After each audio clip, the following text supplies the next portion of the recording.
deadly riots over the government's plan to avoid defaulting on its loans. Is that the unemployment keeps rising, and it has to keep rising just because you have an excess supply of goods, which is this is all borrowed money that our and that debt is owned by banks in other countries. M-O-N-E-Y, in the form of a convenient personal loan. A filter cigarette that delivers the taste, and 45 malt liquor. Are you hot?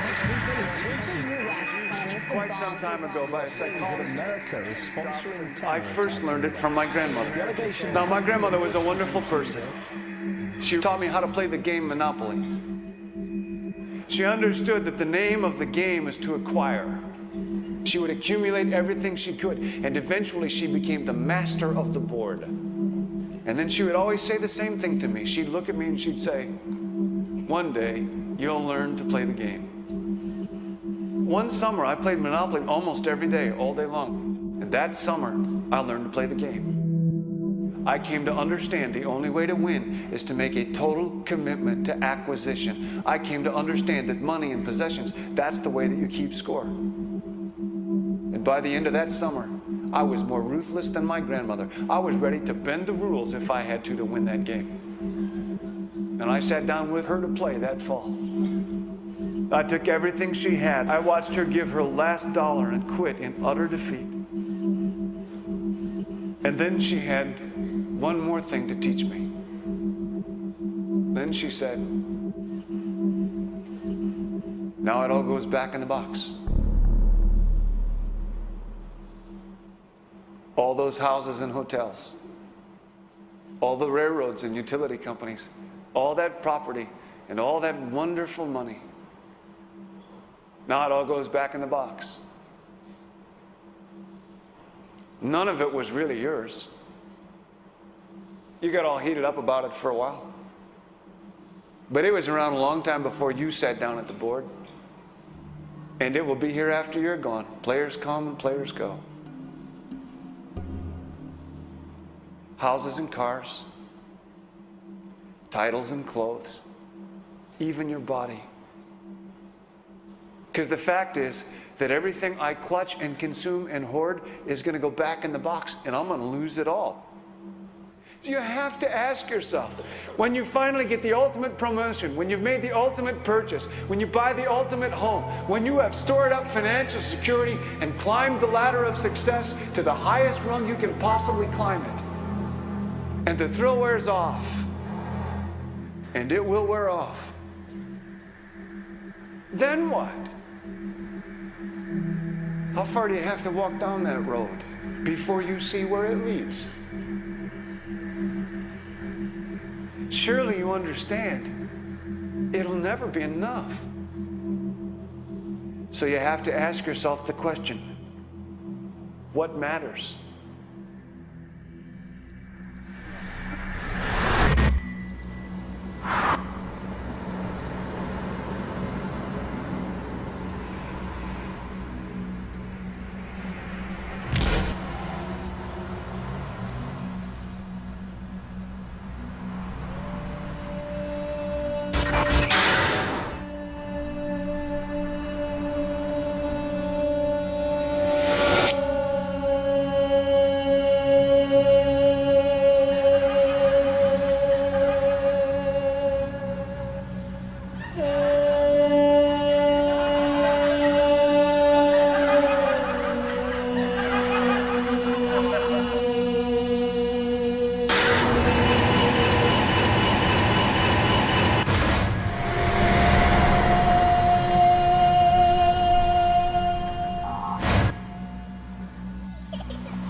was a young man growing up in New York City, I refused to pledge allegiance to the flag.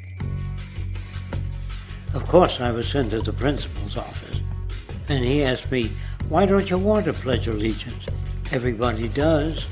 I said, "Everybody once believed the earth was flat, but that doesn't make it so." I explained that America owed everything it has to other cultures and other nations, and that I would rather pledge allegiance to the earth and everyone on it. Needless to say, it wasn't long before I left school entirely, and I set up a lab in my bedroom. There I began to learn about science and nature. I realized then that the universe is governed by laws, and that the human being, along with society itself, was not exempt from these laws. Then came the crash of 1929, which began what we now call the Great Depression. I found it difficult to understand why millions were out of work, homeless, starving, while all the factories were sitting there. The resources were unchanged. It was then that I realized that the rules of the economic game were inherently invalid. Shortly after came World War II, where various nations took turns systematically destroying each other. I later calculated that all the destruction and wasted resources spent on that war could have easily provided for every human need on the planet. Since that time, I have watched humanity set the stage for its own extinction. I have watched as the precious finite resources are perpetually wasted and destroyed in the name of profit and free markets. I have watched the social values of society be reduced into a base artificiality of materialism and mindless consumption. And I have watched as the monetary powers control the political structure of supposedly free societies. I'm 94 years old now, and I'm afraid my disposition is the same as it was 75 years ago. This shit's got to go.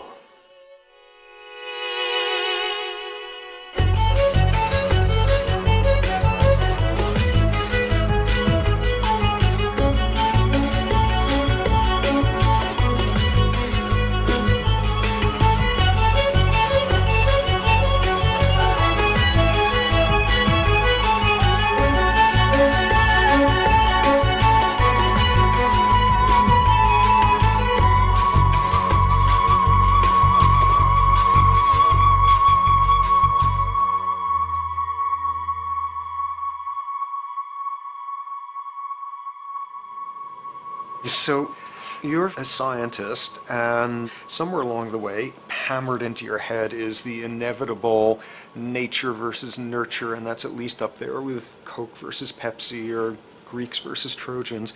So nature versus nurture, this by now utterly oversimplifying view of where influences on how a cell deals with an energy crisis, up to what makes us who we are on the most individualistic levels of personality.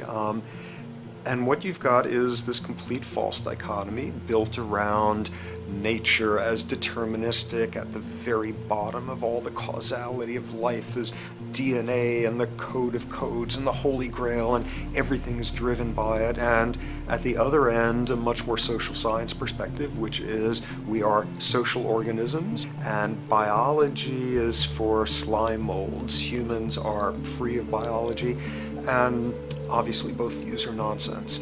What you see instead is it is virtually impossible to understand how biology works outside the context of environment. One of the most crazy-making yet widespread and potentially dangerous notions is, oh, that behavior is genetic. Now, what does that mean? It means all sorts of subtle stuff if you sort of know modern biology, but for most people out there, what it winds up meaning is, a deterministic view of life, one rooted in biology and genetics. Genes equal things that can't be changed. Genes equal things that are inevitable and that you might as well not waste resources trying to fix, might as well not put societal energies into trying to improve because it's inevitable, it's unchangeable. And that is sheer nonsense.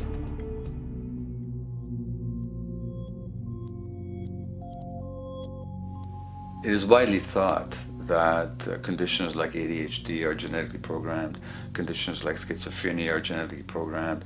The truth is the opposite. Nothing is genetically programmed. They're very rare diseases. I mean, a small handful, extremely sparsely represented in the population, that are truly genetically determined. Most complex conditions might have a predisposition that is a genetic component, but a predisposition is not the same as a predetermination. The whole search for the source of diseases in the genome was doomed to failure before anybody even thought of it, because most diseases are not genetically predetermined. Heart disease, cancer, strokes, rheumatoid conditions, autoimmune conditions in general, mental health conditions, addictions, these are none of them genetically determined. Breast cancer, for example, out of 100 women with breast cancer, only 7 will carry the breast cancer genes. 93 do not. And out of 100 women who do have the genes, not all of them will get cancer.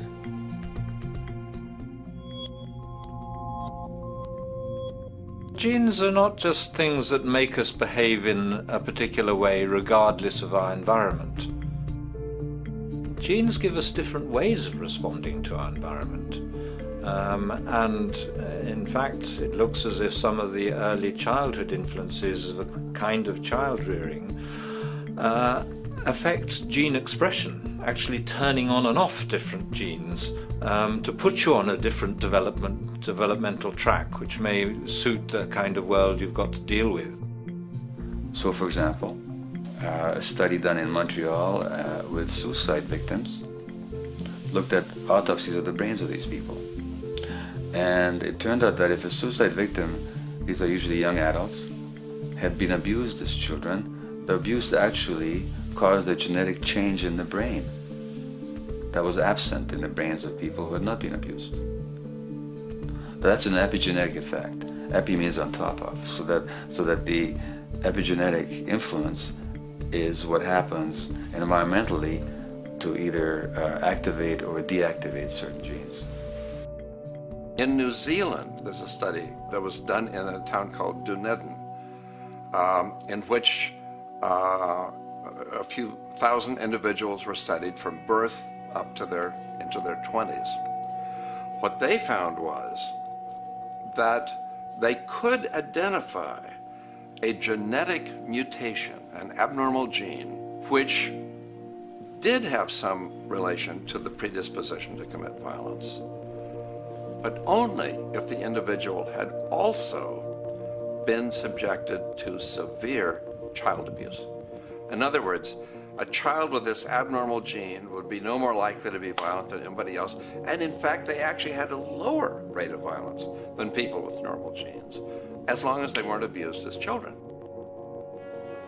Great additional example of the ways in which genes are not be-all, end-all. Fancy technique where you can take a specific gene out of a mouse, that mouse and its descendants will not have that gene, you have knocked out that gene. So there's this one gene that codes for a protein that has something to do with learning and memory, and this fabulous demonstration, knock out that gene and you have a mouse that doesn't learn as well.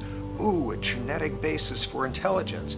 What was much less appreciated in that landmark study that got picked up by the media left and right is take those genetically impaired mice and raise them in a much more enriched, stimulating environment than your normal mice in a lab cage, and they completely overcame that deficit.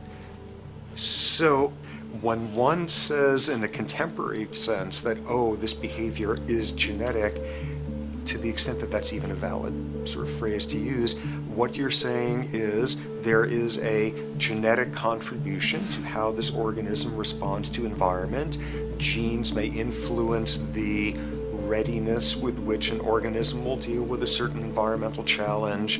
You know, that's not the version most people have in their minds, and not to be too soapboxing, but run with the old sort of version of it's genetic and it's not that far from a history of eugenics and things of that sort. It's a widespread misconception, and it's a potentially fairly dangerous one. One reason that the sort of biological explanation for violence, one reason that hypothesis is potentially dangerous, it's not just misleading, it can really do harm, is because if you believe that, you could very easily say, well, there's nothing we can do to change the predisposition people have to becoming violent. All we can do if somebody becomes violent is punish them, lock them up or execute them. But we don't need to worry about changing the social environment or the social preconditions that may lead people to become violent, because that's irrelevant. The genetic argument allows us the luxury of ignoring past and present historical and social factors. And in the words of Louis Menand, he wrote in the New Yorker, very astutely, he said, "It's all in the genes, an explanation for the way things are that does not threaten the way things are. Why should someone feel unhappy or engage in antisocial behavior when that person is living in the freest and most prosperous nation on earth? It can't be the system. There must be a flaw in the wiring somewhere," which is a good way of putting it. So the genetic argument is simply a cop-out, which allows us to ignore the social and economic and political factors that in fact underlie many troublesome behaviors.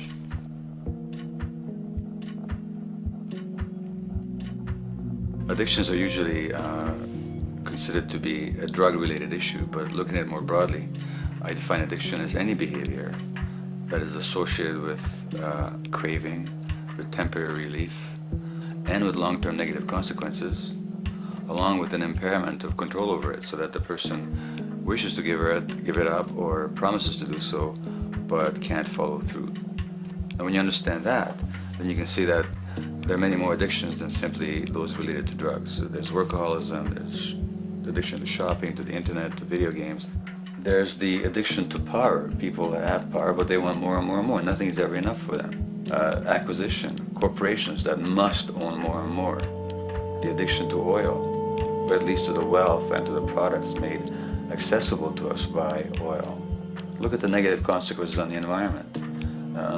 We're destroying the very earth that we inhabit for the sake of that addiction. Now, these addictions are far more devastating in their social consequences than the cocaine or heroin habits of my downtown East Side patients.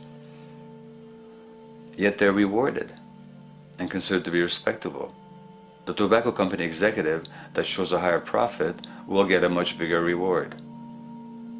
He doesn't face any negative consequences legally or otherwise. In fact, he's a respected member of the board of several other corporations. But tobacco smoke-related diseases kill 5.5 million people around the world every year. In the United States, they kill 400,000 people a year. And these people are addicted to what? To profit. To such a degree are they addicted that they're actually in denial about the impact of their activities, which is typical for addicts, is denial. And that's a respectable one. It's respectable to be addicted to profit no matter what the cost. So what is acceptable and what is respectable is a highly arbitrary phenomenon in our society. And it seems like the greater the harm, the more respectable the addiction.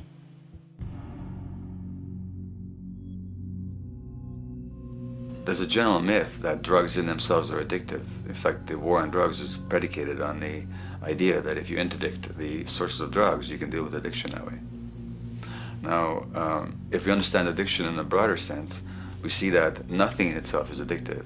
No substance, no drug is by itself addictive, and no behavior is by itself addictive. Many people can go shopping without becoming shopaholics. Not everybody becomes a food addict. Not everyone who drinks a glass of wine becomes an alcoholic.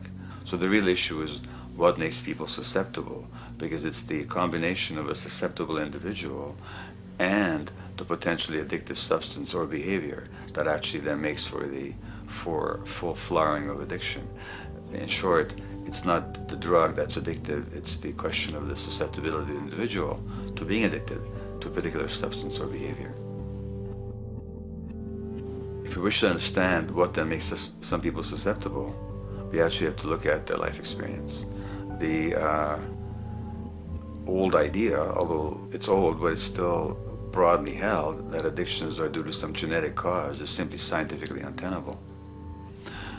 What the case is actually is that certain life experiences make people susceptible. Life experiences that not only shape the person's personality and psychological needs, but also their very brains in certain ways. And that process begins in utero.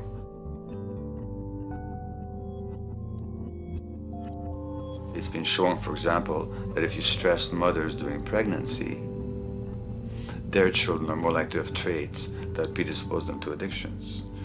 And that's because development is shaped by the psychological and social environment. So the biology of human beings is very much affected by and programmed by their life experiences beginning in utero. Environment does not begin at birth. Environment begins as soon as you have an environment. As soon as you are a fetus, you are subject to whatever information is coming through mom's circulations, hormones, levels of nutrients. Great landmark example of this, something called the Dutch hunger winter. 1944, Nazis occupying Holland. For a bunch of reasons, they decide to take all the food and divert it to Germany. For 3 months, everybody there is starving. Tens of thousands of people starve to death. What the Dutch hunger winter effect is, if you were a second or third trimester fetus during the starvation, your body learned something very unique during that time. As it turns out, second, third trimester, something that your body is going about trying to learn about the environment is, well, how menacing of a place is it out there? How plentiful? How much nutrients am I getting by way of mom's circulation? Be a fetus who is starving during that time, and your body programs forever after to be really, really, really stingy with your sugar and fat, and what you do is you store every bit of it. Be a Dutch hunger winter fetus, and half a century later, everything else being equal, you are more likely to have high blood pressure, obesity, or metabolic syndrome. That is environment coming in a very unexpected place.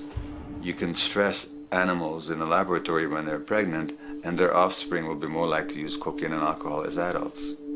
You can stress human mothers. For example, in a British study, women who are abused in pregnancy will have higher levels of the stress hormone cortisol in their placenta at birth, and their children are more likely to have conditions that predispose them to addictions by age 7 or 8. So in utero stress already prepares the ground for all kinds of mental health issues.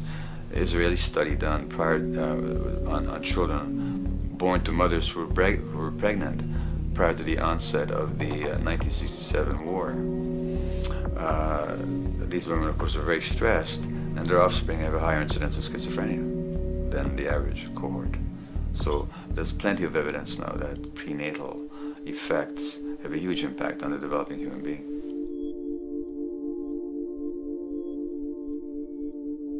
The point about human development, and specifically human brain development, is that it occurs mostly under the impact of the environment and mostly after birth. Now, if you compare us to a horse, which can run on the first day of life, we see that we are very undeveloped. We can't muster that much neurological coordination, balance, muscle strength, visual acuity until a year and a half, 2 years.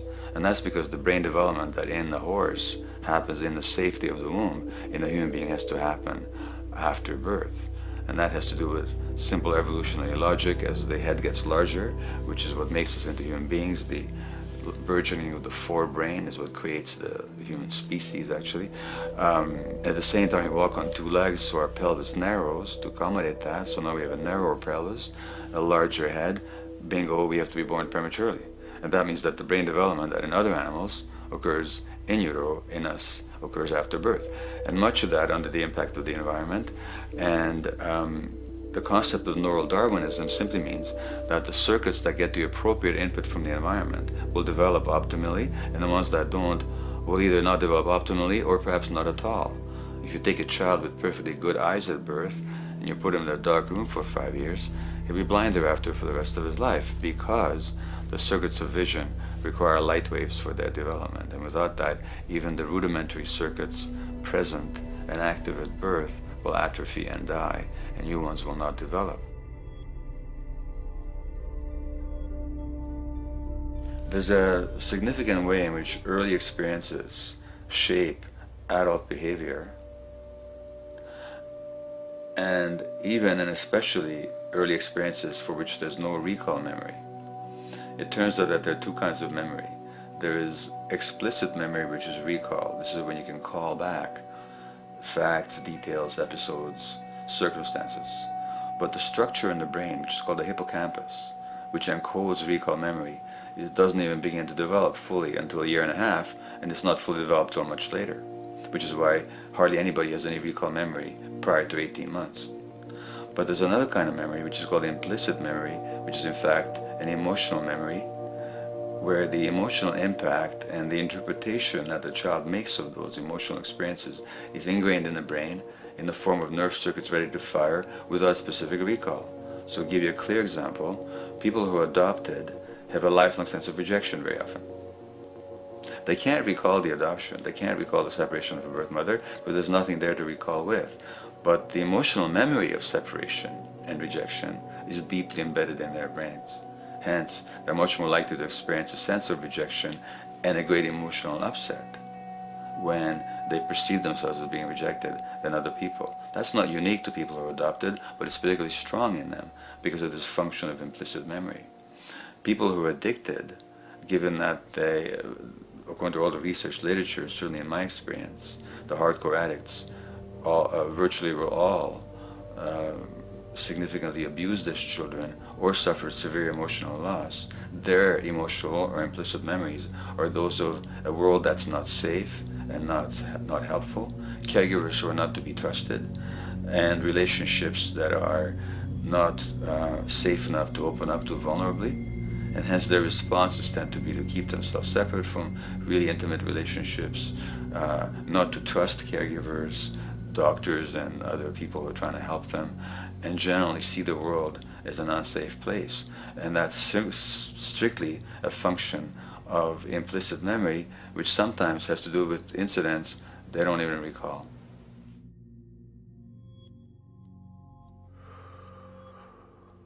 Infants who are born premature are often in incubators and various types of gadgetry and machinery for weeks and perhaps months. It's now known that if these children are touched and stroked on the back for just 10 minutes a day, that promotes their brain development. So human touch is essential for development. And in fact, infants who are never picked up will actually die.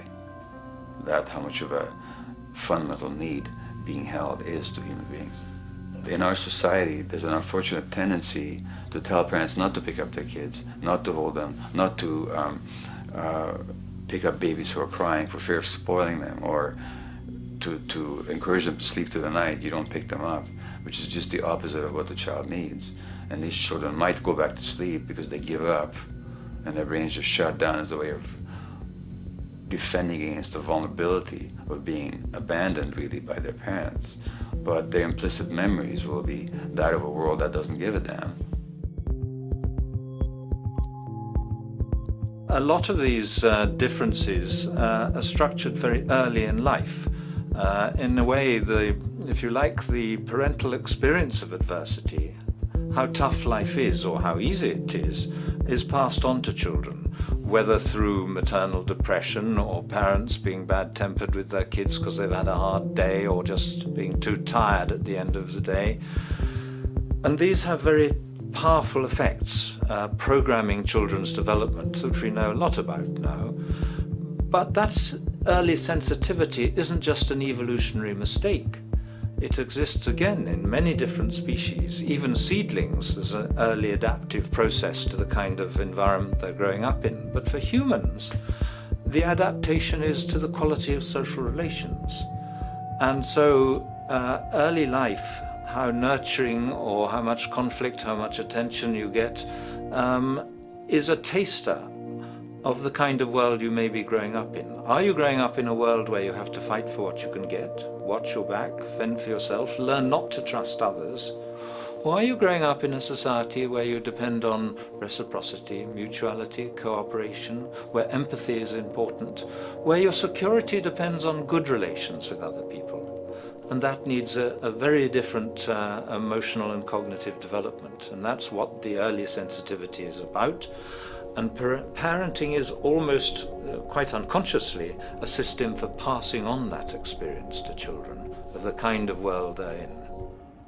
The great British child psychiatrist D.W. Winnicott said that fundamentally two things can go wrong in childhood. One is when things happen that shouldn't happen, and then things that should happen but don't. And the first category is the traumatic and abusive and abandonment experiences of my downtown East Side patients and of many addicts. That's what shouldn't happen but did. But then there is the non-stressed, attuned, non-distracted attention of the parent that every child needs, that very often children don't get. They're not abused, they're not neglected, and they're not traumatized. But what should happen, the presence of the emotionally available, nurturing parent, just is not available to them because of the stresses in our society and the parenting environment. And the psychologist Alan Shore calls that proximal abandonment, when the parent is physically present but emotionally absent. I have spent roughly the last 40 years of my life working with the most violent people our society produces, murderers, rapists, and so on, in an attempt to understand what causes this violence. I discovered that the most violent of the criminals in our prisons had themselves been victims of a degree of child abuse that was beyond the scale of what I ever thought of applying the term child abuse to. I had no idea of the depth of the depravity with which children in our society are all too often treated. The most violent people I saw were themselves the survivors of their own attempted murder, often at the hands of their parents or other people in their social environment, or were the survivors of family members who'd been killed, their closest family members, by other people. The Buddha argued that everything depends on everything else. He says the one contains the many and the many contains the one. That you can't understand anything in isolation from its environment. The leaf contains the sun, the sky, and the earth, obviously.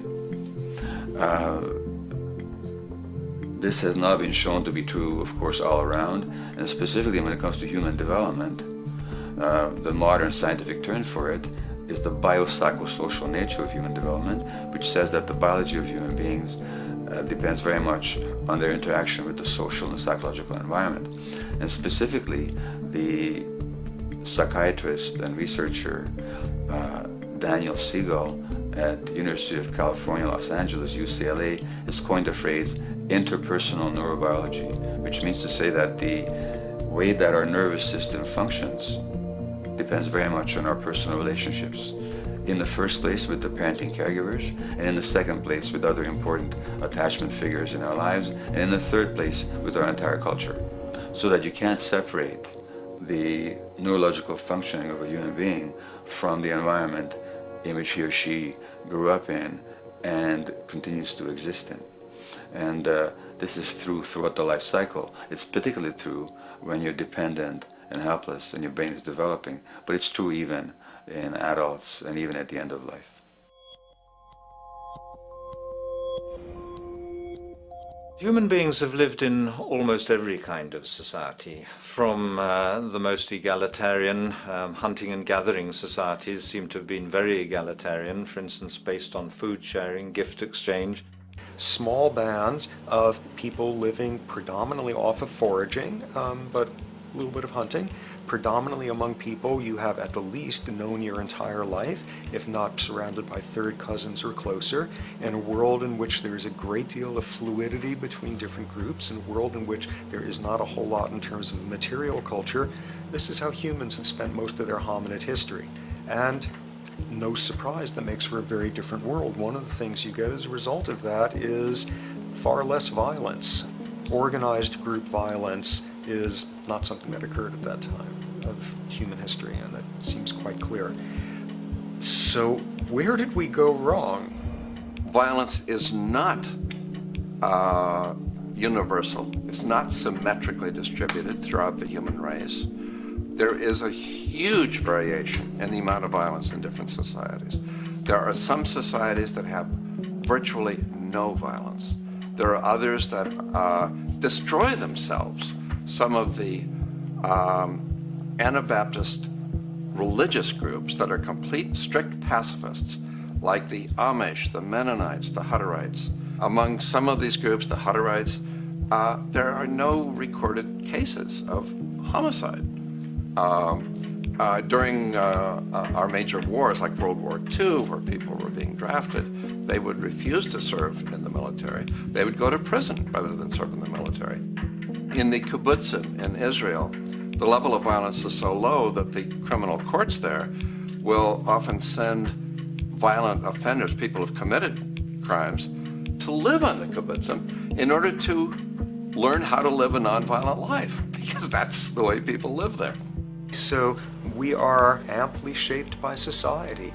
Our societies in the broader sense, including our theological, our metaphysical, our linguistic influences, etc., our societies help shape us as to whether or not we think life is basically about sin or about beauty, whether the afterlife will carry a price for how we live our lives or if it's irrelevant.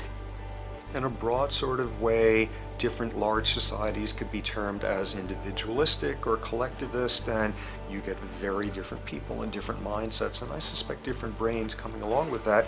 We in America are in one of the most individualistic of societies, and capitalism being a system that allows you to go higher and higher up a potential pyramid, and the deal is it comes with fewer and fewer safety nets.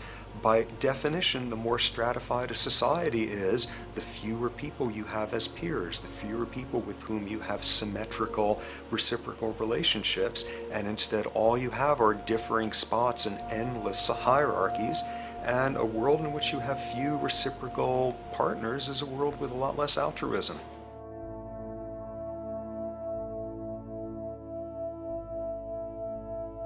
Alright, so this brings us to a total impossible juncture, which is to try to make sense in perspective of science as to what the nature is of human nature.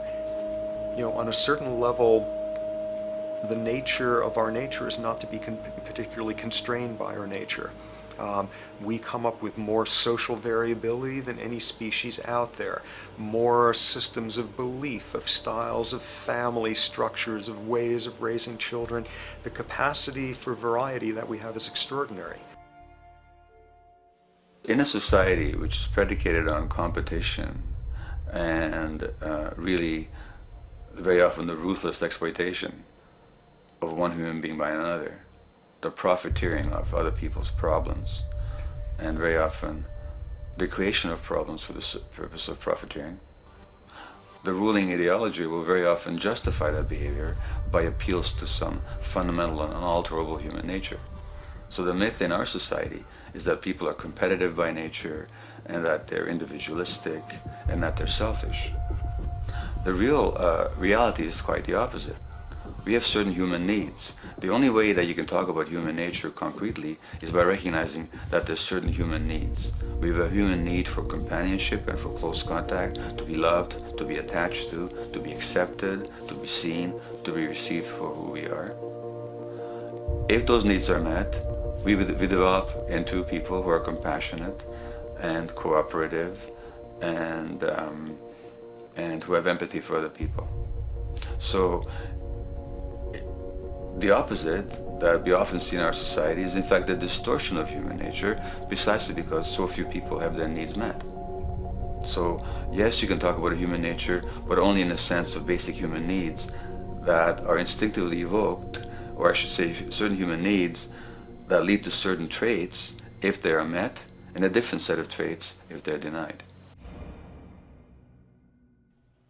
So, when we recognize the fact that the human organism, which has a great deal of adaptive flexibility, allowing us to survive in many different conditions, is also rigidly programmed for certain environmental requirements or human needs, a social imperative begins to emerge. Just as our bodies require physical nutrients, the human brain demands positive forms of environmental stimulus at all stages of development, while also needing to be protected from other negative forms of stimulus. And if things that should happen do not, or if things that shouldn't happen do, it is now apparent that the door can be opened for not only a cascade of mental and physical diseases, but many detrimental human behaviors as well. So as we turn our perspective now outward and take account for the state of affairs today, we must ask the question, is the condition we have created in the modern world actually supporting our health? Is the bedrock of our socioeconomic system acting as a positive force for human and social development and progress? Or is the foundational gravitation of our society actually going against the core evolutionary requirements needed to create and maintain our personal and social well-being?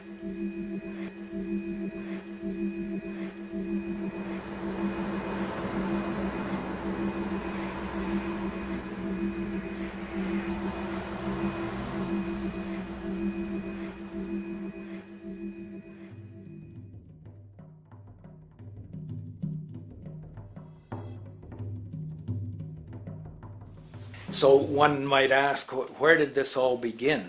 What we have today, really a world in a state of cumulative collapse. You get it started with John Locke. And John Locke introduces property, and he has three provisos for just private right and property. And the three provisos are that there must be enough left over for others, and that you must not let it spoil, and that you, most of all, must mix your labor with it. It seems justified. You mix your labor with the world, then you're entitled to the product, and as long as there's enough left over for others, and as long as it doesn't spoil, you don't allow anything to go to waste, that's okay. Well, he spends a long time of his famous treatise of government, and it's since been the canonical text for economic and political and legal understanding. Is still a classic text of study. Well, what he did is, after he gives the provisos, and you're almost thinking at the time whether you're for private property or not, he's given a very good and plausible and powerful defense of private property here. Well, he drops them. He drops them like that, right in one sentence. He says, well, once the introduction of money came in by men's tacit consent, then it became, and he doesn't say all the provisos are canceled, erased, but that's what happens. So now we have not product and your property earned by your own labor. Oh no, money buys labor now. There's no longer consideration of whether there's enough left over for others. There's no longer consideration of whether it spoils, because he says, well, money's like silver and gold can't spoil, therefore monies can't be responsible for waste, which is ridiculous. We're not talking about money and silver, we're talking about what its effects are. It's one non sequitur after another. Just the most startling logical legerdemain that he gets away with here. But it fits the interests of capital owners. Then Adam Smith comes along, and what he adds is the religion to this. Locke started with God made it all this way. This is God's right. And now we get also with Smith coming along and says it's not only God's, I mean, he's not saying this, but this is what's happening philosophically, in principle. He's saying it's not only a question of private property, that's all now presupposed, is given. And that there's money investors that buy labor, given. That there's no limit to how much they can buy of other men's labor, how much they can accumulate, how much inequality, that's all given now. And so he comes along, and what his big idea is, and again, it's just introduced in parentheses, en passant. You know, when people put out the goods for sale and others, you know, the supply, and other people buy them with the demand and so forth, how do we have supply equaling demand or demand equaling supply? How can they come into equilibrium? And that is one of the central notions of economics, is how do they come into equilibrium?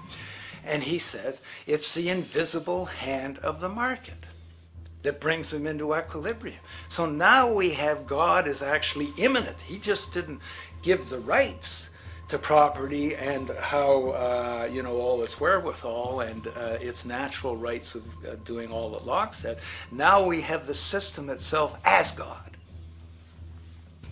In fact, Smith says, when he talks, and you'll never find this quoted, you have to read the whole of the Inquiry into the Wealth of Nations. He says, the scantiness of subsistence sets limits to the reproduction of the poor, and that nature can deal with this in no other way than elimination of their children.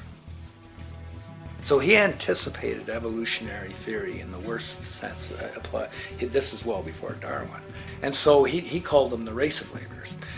So you can see there was inherent racism built in here. There was an inherent acceptance, life blindness to kill innumerable children. And he thought, well, that's the invisible hand making supply meet demand and demand meet supply. So see how wise God is. So you can see a lot of the really virulent, life-destructive, eco-genocidal things that are going on now have, in a way, a thought gene back in Smith too.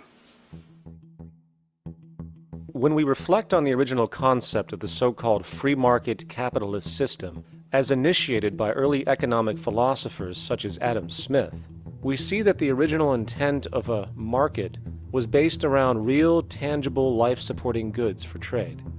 Adam Smith never fathomed that the most profitable economic sector on the planet would eventually be in the arena of financial trading, or so-called investment, where money itself is simply gained by the movement of other money in an arbitrary game which holds zero productive merit to society. Yet, regardless of Smith's intent, the door for such seemingly anomalous advents was left wide open by one fundamental tenet of this theory. Money is treated as a commodity in and of itself. Today, in every economy of the world, regardless of the social system they claim, money is pursued for the sake of money and nothing else. The underlying idea, which was mysteriously qualified by Adam Smith with his religious declaration of the invisible hand, is that the narrow, self-interested pursuit of this fictional commodity will somehow magically manifest human and social well-being and progress. The reality is that the monetary incentive interest, or what some have termed the money sequence of value, has now completely decoupled from the foundational life interest, which could be termed the life sequence of value. What has happened is that there's a complete confusion in economic doctrine between those two sequences. They think that the money sequence of value delivers the life sequence of value, and that's why they say if more goods are sold, if GDPs rise and so forth, therefore there'll be more well-being, enhanced well-being. We take the GDP to be basically our indicator of social health. Well, there you see the confusion. It's talking about money sequences of value, that is all the receipts, all the revenues that are derived from selling goods, and they're confusing that with life reproduction, so that you have built right into this thing from the beginning is a complete conflation of the money and life sequences of value. So we're dealing with a kind of structured delusion that becomes more and more deadly as the money sequence decouples from producing anything at all.